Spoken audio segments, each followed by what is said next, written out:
Excellency Dr. Lazarus Chakwera, President of the Republic of Malawi,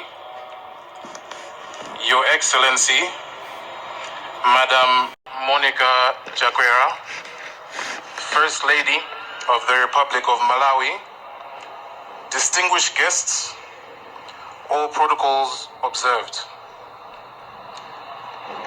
Right Honorable Dr. Saulos Klaus Chilima, the Vice President of the Republic of Malawi, or as I knew him, Dad. My dad was a great role model, a great leader, and a great family man.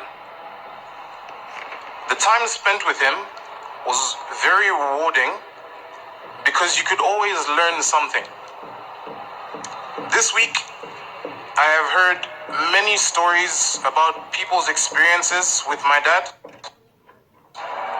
and every single one of them has shared a story about something they took from him, either just by watching what he did, or whether it was something he told them that changed the way they lived their life.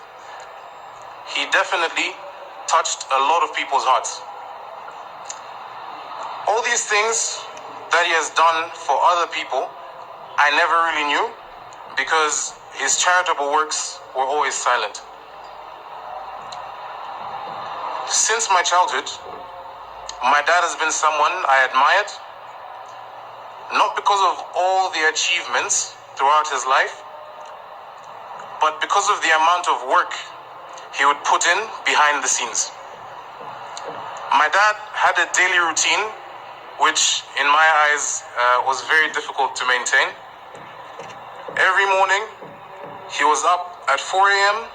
where he would go pray at his personal altar in the house where the candles would never stop burning. After prayers, he would go and open all curtains, doors, and windows before proceeding to church for the 6 a.m. Mass, which he never missed. When he got back from church, he would go to the gym and run on the treadmill for about an hour before heading to the office where he would start his day of work.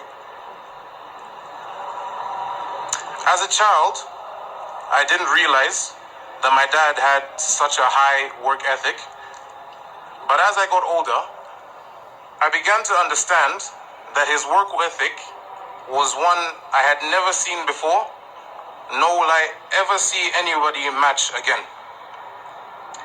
He was so passionate about making the things he believed in become reality, and he made sure that by whatever means necessary, he would get the results that he desired.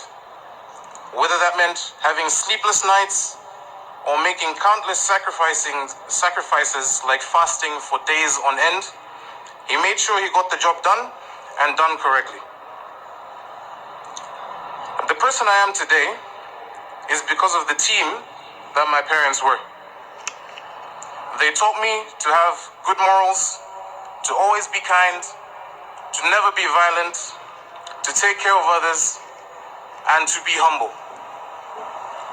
But they also taught me the fun side of life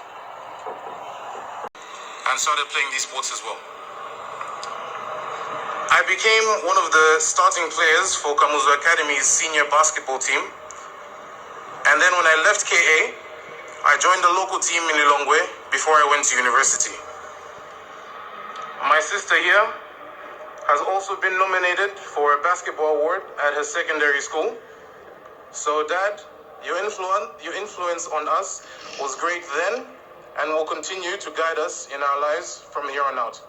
Now, before I close, I'm a big fan of fiction, and there is one quote from a show that I like called One Piece.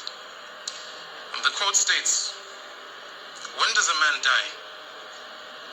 When he is hit by a bullet? No. When he suffers a disease? No.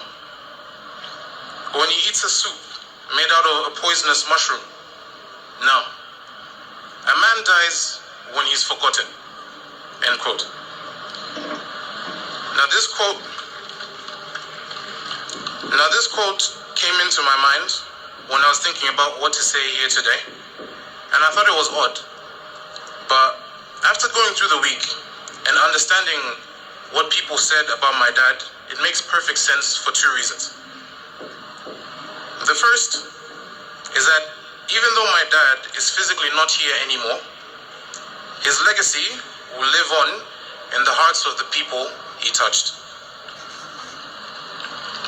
Anybody that has good memories of my dad will ensure that his legacy lives on for generations to come. And even if only we, as a family, continue to remember him, he will live on forever. Now, the second, and I believe more important reason, is that he is now in a place where he can be happy and look down on us, knowing he did a good job.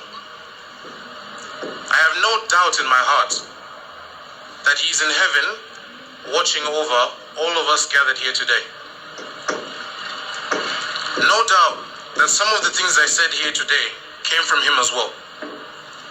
No doubt that he is in heaven with his beloved mother and father who have patiently waited to meet him again.